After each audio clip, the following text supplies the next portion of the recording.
हमने पिछले साल लसबेला के हजारों बच्चों की आवाज को ऐवान इक्तदार तक पहुंचाने के लिए ये वीडियो बनाई। 2007, 2008, 2009, 2010, 2011, 2012, 2013, 2014, 2015, 2016।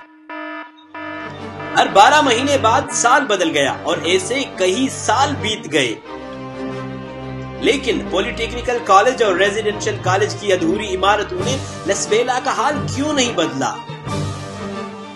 अब एक और साल गुजर गया, पिछले सालों के जवाबों के बजाय कुछ और सवाल छोड़ गया। क्या लसबेला के लोगों की आवाजों को सुना नहीं जाता? क्या बेहतर तालीम लसबेला के बच्चों का हक नहीं है?